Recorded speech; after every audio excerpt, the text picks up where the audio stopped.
Hi, I'm Bob, and welcome to Bob's Movie Facts. Make your computations for time warp and get ready to slingshot around the sun, because today we're diving into Star Trek IV: The Voyage Home. The most delightfully weird, surprisingly heartfelt, and unapologetically funny movie in the entire Star Trek franchise. We're proposing that we go backwards in time, find humpback whales, then bring them forward in time, drop them off, and hope to hell they tell this probe what to go do with itself. That's the general idea. This is the one where Kirk and his crew travel back to 1980 San Francisco searching for humpback whales. Everybody remember where we parked? They confuse locals, argue with punk rockers, and somehow save the entire galaxy using marine biology and Spock's dry one-liners. Are you sure it isn't time for a colorful metaphor? It's part science fiction adventure, part environmental message, and part comedy gold. And the behind-the-scenes story is just as wild as the movie itself. Engage, because we're going back to the 1980s. Here are top 10 mind-blowing facts about Star Trek IV: The Voyage Home. Fact number 1, Leonard Nimoy was given total creative control. Even before the release of Star Trek III, Paramount gave Leonard Nimoy the green light for a sequel. They were so pleased with Search for Spock that they lifted all constraints they put on him during that film and let him do anything he wanted for the fourth movie. They said, "Mr. Nimoy, give us your vision of Star Trek." Fact number 2, Leonard Nimoy wanted to do a much lighter film. You guys like Italian? No. Yes. Yes. No. No. Yes. No. Yes. I love Italian. And so do you. Yes. Leonard Nimoy and Harve Bennett thought it might be time for a much lighter film without a clear-cut villain, since the last two films were very villain-heavy. Nimoy had a vision for the movie that was no dying, no fighting, no shooting, no photon torpedoes, no phaser blasts, no stereotypical bad guy. He just wanted the audience to have a great time while watching the film.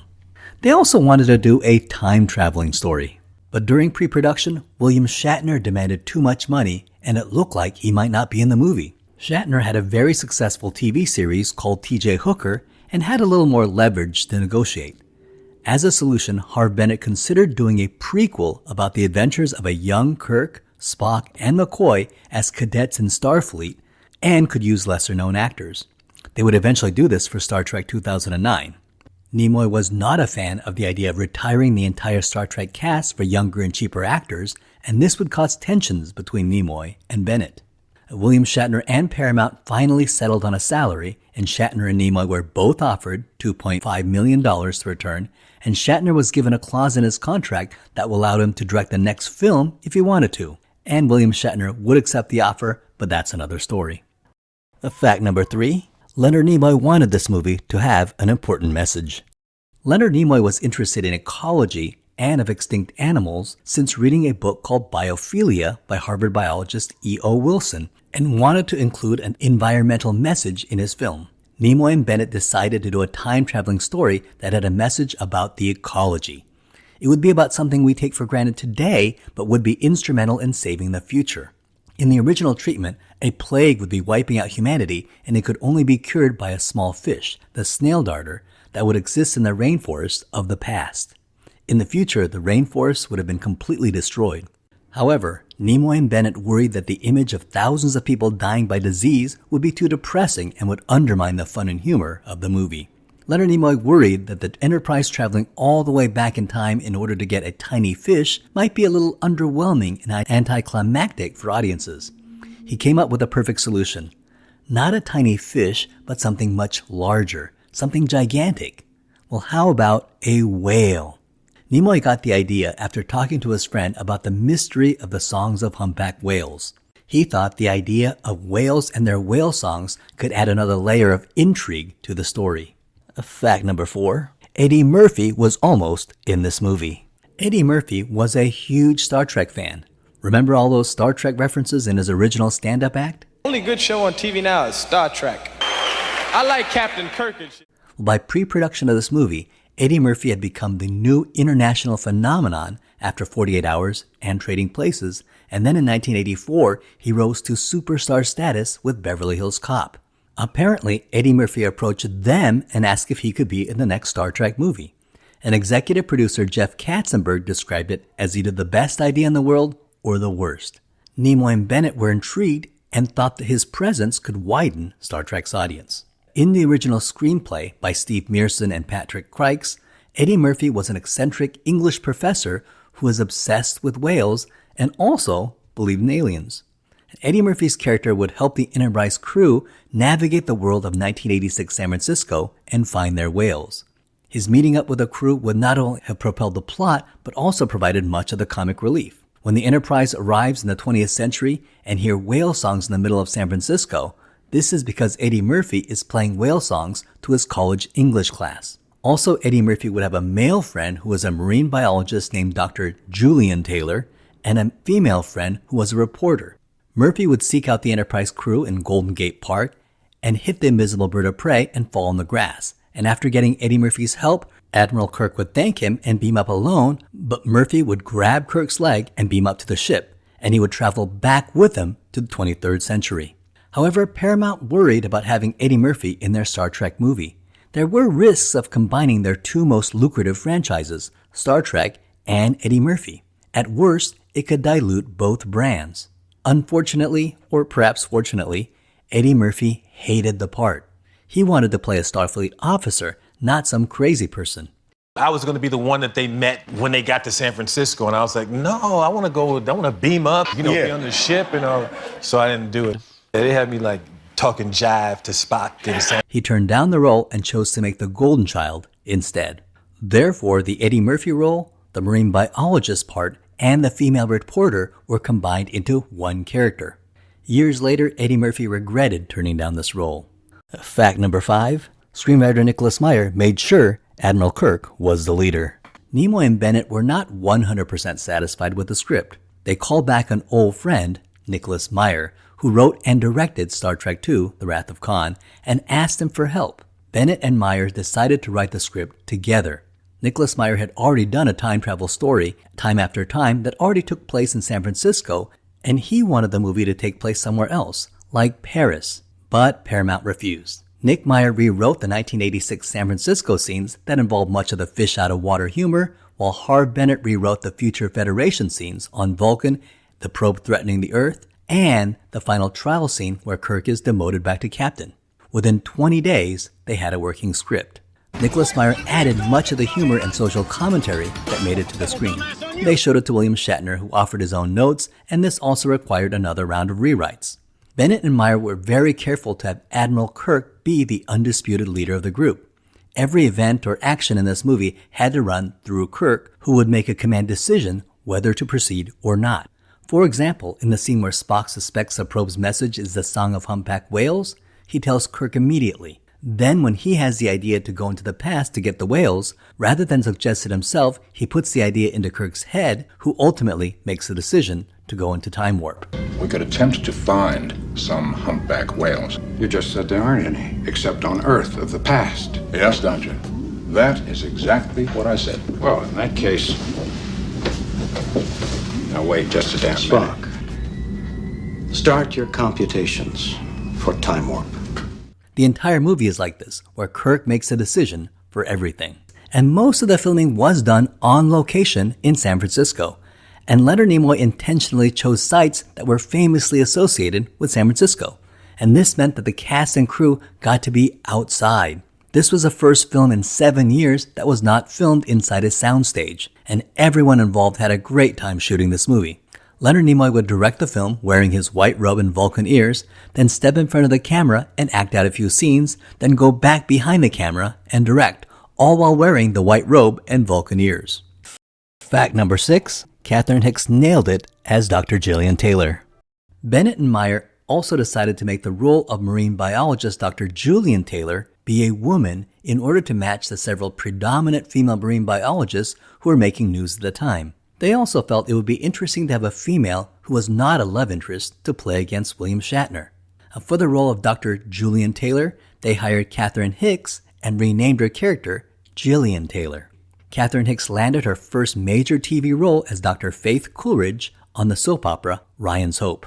She then starred in the Bad News Bears TV show, and in 1980, she nabbed the role of Marilyn Monroe in the ABC TV movie Marilyn the Untold Story, where she was nominated for an Emmy Award for Outstanding Lead Actress.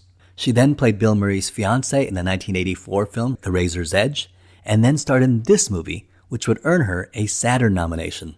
She would later go on to play the mother, Karen Barkley, in Child's Play, and then she would go on to an 11-year run as the mother on Seventh Heaven.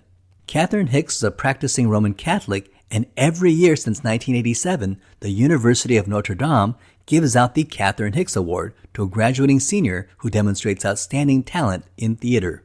Now, in this movie, Catherine Hicks did an outstanding job. She fits in perfectly as a member of the Star Trek cast. And don't try anything either. I got a tire iron right where I can get at it. She's quirky and she's cute and she has a charming innocence. You're not one of those guys from the military, are you? Trying to teach whales to retrieve torpedoes or some dipshit stuff like that? No, ma'am, no dipshit. Well, good. That's one thing I would have let you off right here. Gracie is pregnant. Now, Catherine Hicks was not a Star Trek fan and intentionally did not watch the Star Trek episodes because she felt that this would help her feel more like an outsider. Fact number 7, this film featured some really cool special effects. A powerful probe from far away comes to Earth looking for humpback whales. And the alien probe was designed by ILM, who brought in Ralph McQuarrie to help design the look of the probe.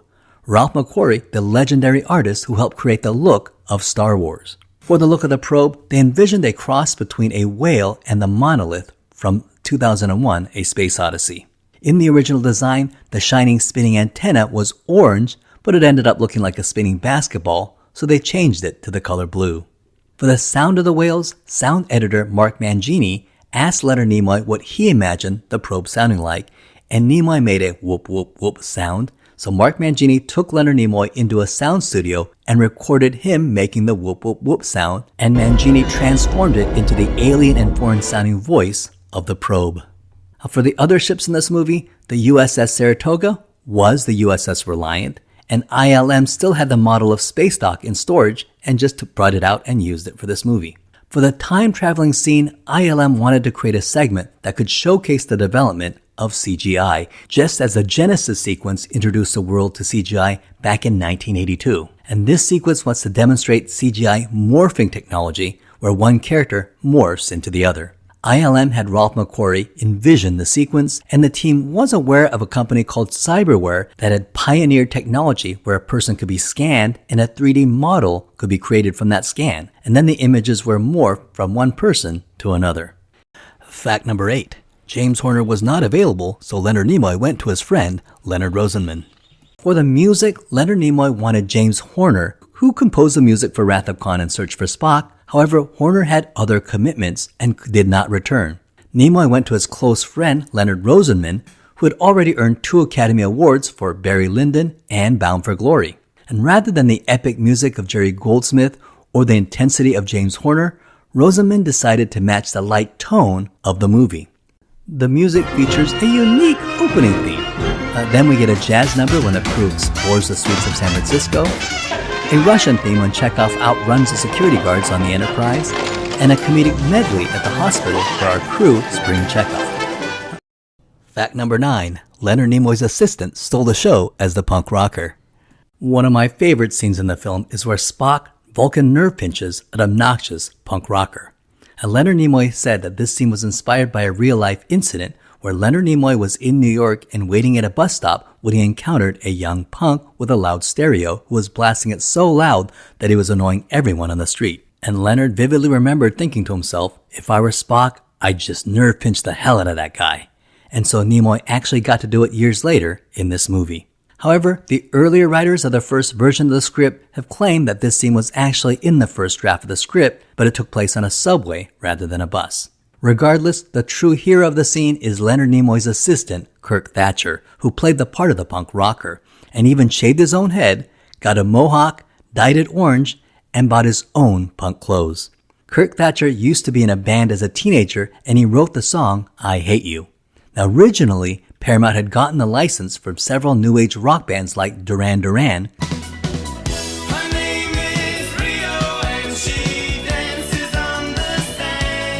but Kirk Thatcher told Nimoy, that's not punk, I can write you a punk song and it'll cost you nothing. so he wrote the lyrics and had sound editor Mark Mangini come up with a simple guitar riff, and Kirk Thatcher performed and recorded the song over the weekend and gave the vocals an English accent to evoke the Sex Pistols. To this day, Kirk Thatcher gets requests from modern-day bands requesting to cover I Hate You. He even came up with the idea to have his unconscious head turn off the stereo.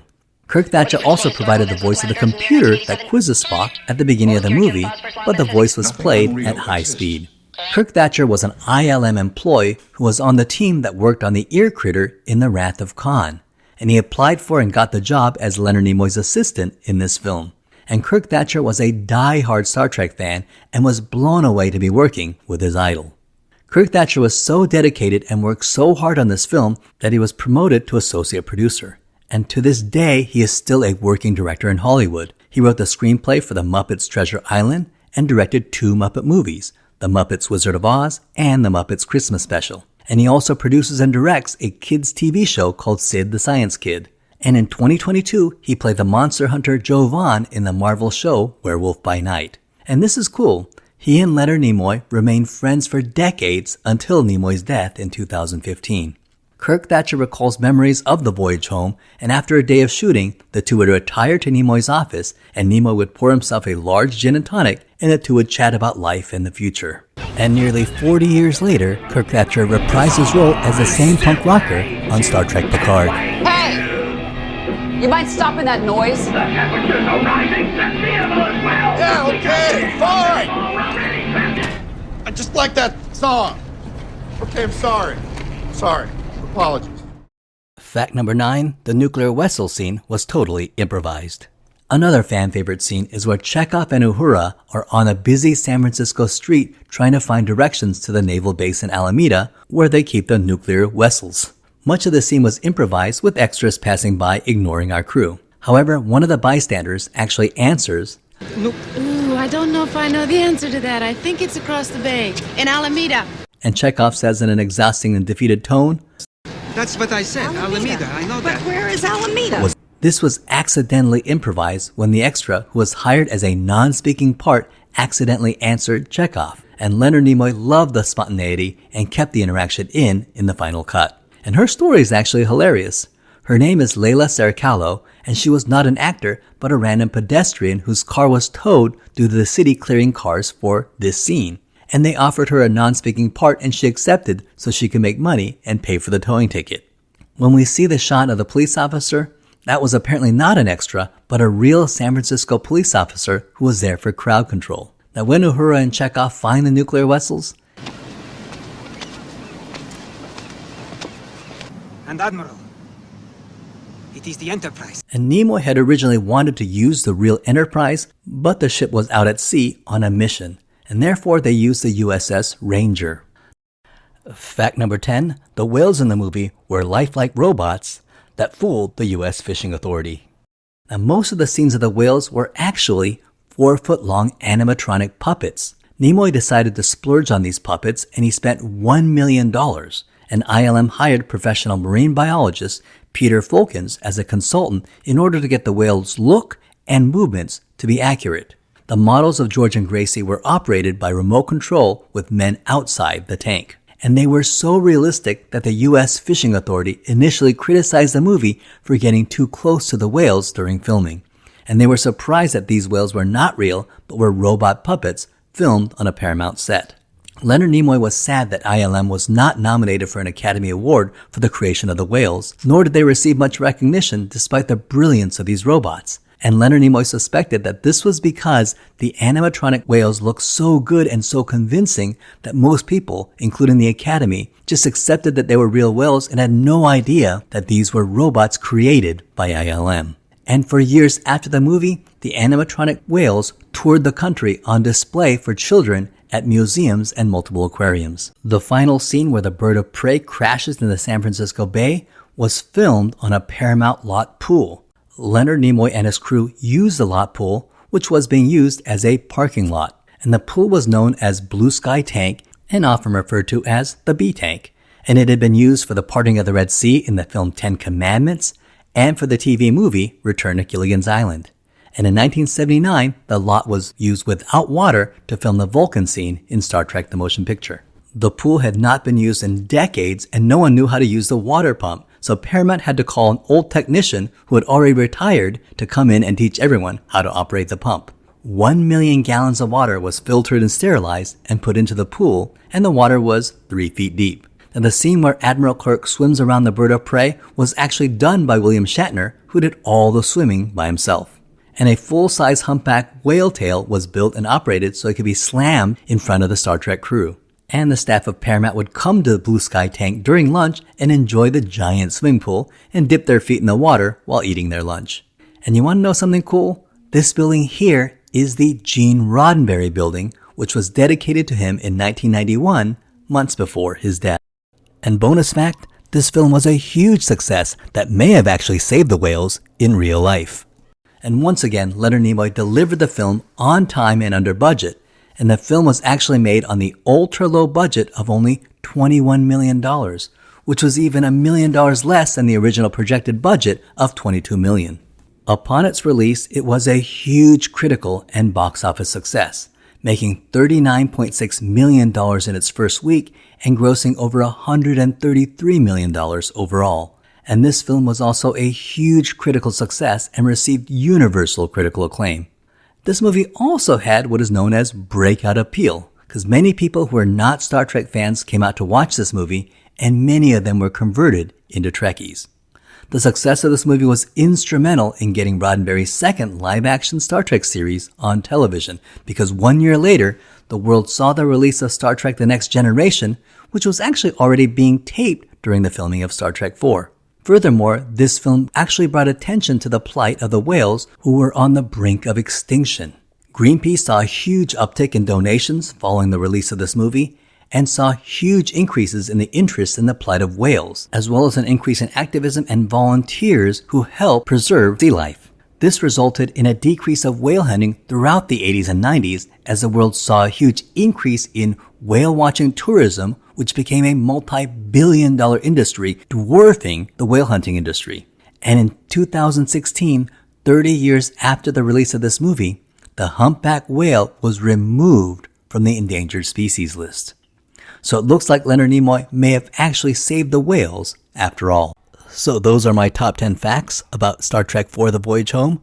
Tune in next time for Star Trek V: The Final Frontier. That ends this video. Don't forget to like and subscribe. Thank you so much for watching.